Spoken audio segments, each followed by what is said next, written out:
আসসালামু আলাইকুম, welcome back to my channel Mahadi vlog. আজকে নতুন একটা ভিডিও নিয়ে চলে আসলাম আবার আপনাদের মাঝে।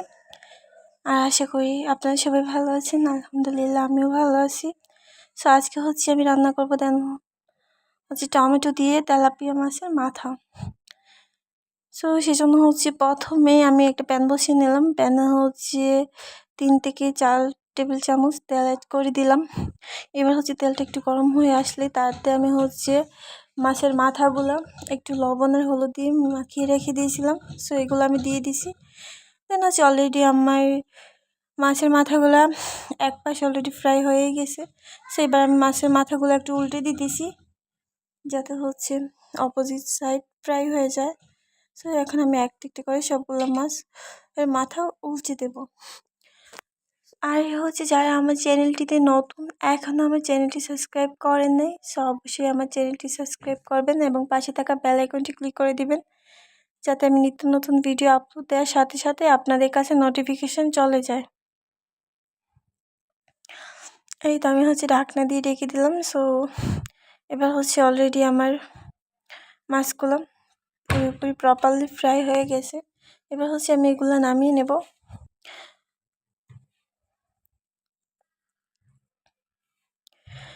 এবার মাছের মাথাগুলো আমি নামিয়ে নিতেছি। আর এবার আমি টমেটোগুলো রান্না করব। এবার টমেটোর জন্য রান্না করার জন্য আরেকটা প্যান বসিয়ে দিলাম। তাতে 2 টেবিল চামচ তেল অ্যাড করে দিলাম। এবার 2 থেকে 3টা ছোট ছোট মাঝারি সাইজের পেঁয়াজ আমি কুচি করে নিয়েছি। আজকে তো পেঁয়াজগুলো আমি অ্যাড করে দিলাম। এবার পেঁয়াজগুলো আমি একটু ভালো মতো ব্রাউন কালার করে ফ্রাই করে নেব। আর পেঁয়াজগুলো ভালো মতো ব্রাউন কালার করে ফ্রাই করে না নিলে পেঁয়াজে একটা কাঁচা স্মেল থেকে যায়। সেজন্য আমি এখন পেঁয়াজগুলো একটু ভালো মতো ব্রাউন কালার করে ফ্রাই করে নিতেছি।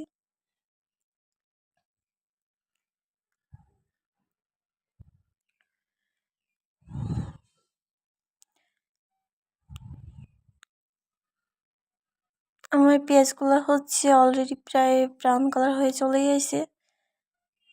এবার আমি তাতে গুঁড়া মশলাগুলো অ্যাড করব। এবার আমি হাফ চামচের হলুদ গুঁড়া, 1 চামচ মরিচের গুঁড়া, 1 চামচ মরিচের গুঁড়া অ্যাড করে দিলাম। এবার 1 চামচের মতো লবণ অ্যাড করে দিলাম।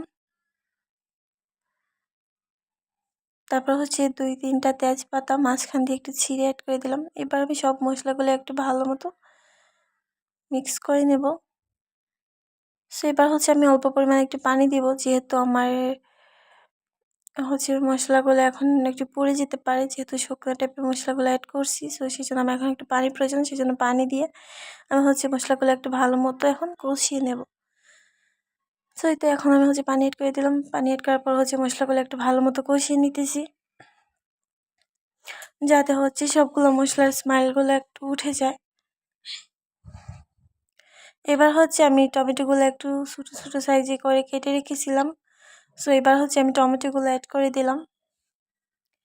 এবার টমেটোগুলো ভালো মতো উল্টে পাল্টে মশলার সাথে অ্যাড করে নিতেছি। এবারে আমি একটু ঢাকনা দিয়ে রেখে দেবো টমেটোগুলো ভালো মতো সিদ্ধ হওয়ার জন্য। আর টমেটো আসলে বেশ একটা সিদ্ধ করতে হয় না, এমনিতেই গলে যায়। অলরেডি আমার প্রায় টমেটোগুলো দেখেন মানে গলেই যাইতেছে।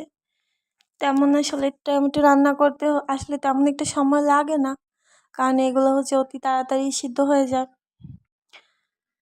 এবার আমার টমেটোগুলো একদম প্রপারলি সিদ্ধ হয়ে গেছে। আমি একটু ভালো করে উল্টে পাল্টে নেড়ে মিক্স করে দিতেছি। এবার আমার ফ্রাই করা মাছের মাথাগুলো আমি অ্যাড করে দেব। এবার আমার ফ্রাই করা মাছের মাথাগুলো আমি অ্যাড করে দিলাম। দিয়ে এখন ভালো মতো একটু নেড়েচেড়ে দিতে হবে। আর একটু সাবধানেই এগুলো রান্না করতে হবে, যেহেতু মাছগুলো ফ্রাই করা আর একটু ভেঙে যেতে পারে। সেই জন্য একটু বেশ একটা ঘোটাঘুটি না করে এভাবেই রান্না করাটাই প্রয়োজন। এবার আমি একটু পানি অ্যাড করে দিতেছি যাতে মশলাগুলো মাছের ভিতরে ভালো মতো ঢুকে যায়। আর মাছের মাথার সাথে প্রপারলি টমেটোগুলোর একটা কম্বিনেশন তৈরি হয়ে যায়। সেই জন্য এবারে একটু পানি দিয়ে ঢাকনা দিয়ে রেখে দিলাম। একটু ভালো মতো মশলাগুলোর সাথে মাছের মাথাগুলো অ্যাডজাস্ট হওয়ার জন্য। সো এই তো আমার অলরেডি প্রায় বলক চলে আসে, আর ভালো মতো এটা কষানো হয়ে গেছে। দেন আমি একটু মাছের মাথাগুলো একটু উল্টে পাল্টে দিতেছি যাতে ভালো মতো মশলাগুলো ঢুকে ভেতরে। এবার যতটুকু পরিমাণ আপনারা পানি অ্যাড করতে চান, সো ততটুকু পরিমাণ পানি অ্যাড করে দিবেন। সো আমি বেশ একটা পানিও রাখবো না, আর মানে মিডিয়ামেতেই রাখবো। সো সেজন্য আমি পানি দিয়ে দিলাম। এবার লাস্ট পর্যায়ে আমি ধনেপাতা কুচিটা অ্যাড করে দিলাম। দেন ধনেপাতা কুচি দিলে অনেক ভালো একটা স্মাইল আসে, যেহেতু এখন ধনেপাতার সিজন। সো এখন তো সচরাচর ধনেপাতা পাওয়া যায়, সো সেজন্য আমি ধনেপাতা কুচি অ্যাড করে দিলাম, দিয়ে ঢাকনা দিয়ে ঢেকে দিলাম। সো অলরেডি প্রায় আমার রান্নাটা শেষ। এই তো দেখেন অনেক সুন্দর একটা কালার চলে এসেছে, আর আমার রান্নাও শেষ। সো এবার একটা সার্ভিং ডিশে আমি সার্ভ করে নিতেছি। আর অবশ্যই বাসায় ট্রাই করবেন, কেমন হয়েছে জানাবেন, আমার রেসিপিটি ফলো করবেন, আর লাইক কমেন্ট শেয়ার করবেন। আর অবশ্যই আমার চ্যানেলটি সাবস্ক্রাইব করতে ভুলবেন না।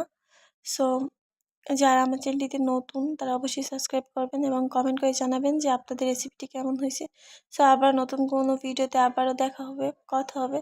সো সেই পর্যন্ত সবাই ভালো থাকবেন, সুস্থ থাকবেন, নিজের প্রতি খেয়াল রাখবেন। বাই, আল্লাহ হাফিজ।